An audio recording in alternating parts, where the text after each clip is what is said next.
I'm going to be reading from Roald Dahl's Revolting Rhymes, and I'm going to be doing a story you will all know very well with a revolting twist. It will be Jack and the Beanstalk.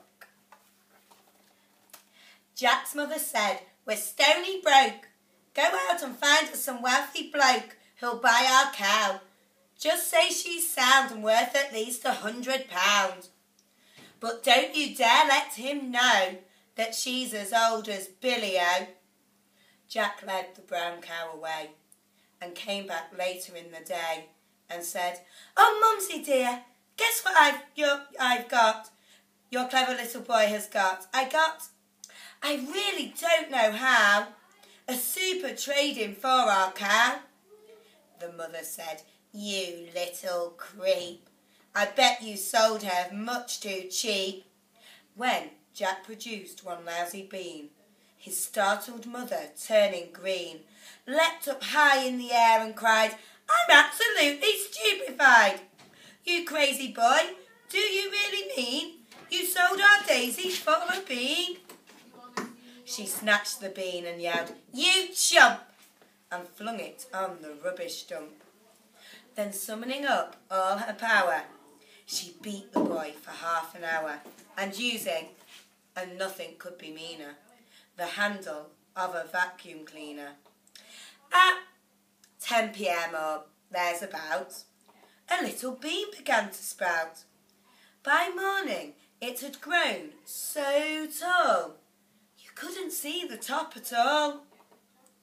Young Jack cried, "Mum, admit it now, it's better than a rotten cow."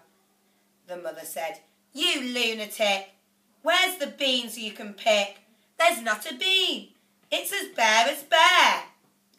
"No, no," Jack cried, "look up there. Look up very high and you'll behold each single leaf is made of solid gold." By Godikins, the boy was right. Now glistening in the morning light, the mother actually perceives a lovely mass of golden leaves. She yells out loud, "My sainted souls, I'll sell the mini and buy your rolls. Don't stand there and gape, you clot. Get up there, quick, grab the lot." Jack was nimble, Jack was keen. He scrambled up the mighty bean. Up, up, up he went without a stop. But just as he was near the top, a ghastly, frightening thing occurred.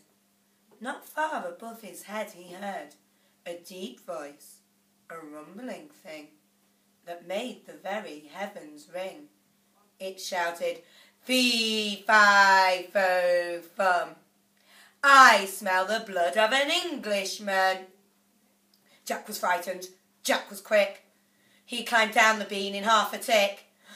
"Oh, Mum," he gasped, "believe you me, there's something nasty up our tree. I saw him, Mum. My gizzard froze. A giant with a clever nose." "A clever nose?" his mother hissed. "You must be going round the twist." "He smelt me out, Mum. I swear it, Mum. He said he smelt an Englishman." The mother said, "Well, as well he might.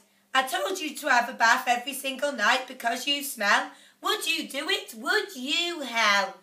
You even make your mother shrink with your unholy stink." Jack answered, "Well, if you're so clean, why don't you climb the crazy bean?" The mother cried, "By glad I will. There's life in the old dog still." She hitched her skirts above her knee and disappeared right up the tree. Now, would the Jack smell his mum? The Jack listened for the fee, fo, fum. He gazed aloft and wondered when the dreaded words would come, and then, from somewhere high above the ground, there came a frightful crunching sound. he heard the giant mutter twice. By gosh, that tasted very nice, although, and this in grumpy tones, I wish there weren't so many bones. By Christopher, Jack cried. By gum, the giant's eaten up my mum. He smelt her out. She's in his belly. I had a hunch she was smelly. Jack stood there gazingly, longingly at the tree. He murmured, golly gosh, I guess I'll have to take a wash if I'm going to climb this tree without a giant smelling me. In fact, a bath's my only hope. He rushed indoors and grabbed the soap. He scrubbed his body everywhere. He even washed and rinsed his hair. He did his teeth, he blew his nose, and went out smelling like a rose. Once more he climbed the mighty beam.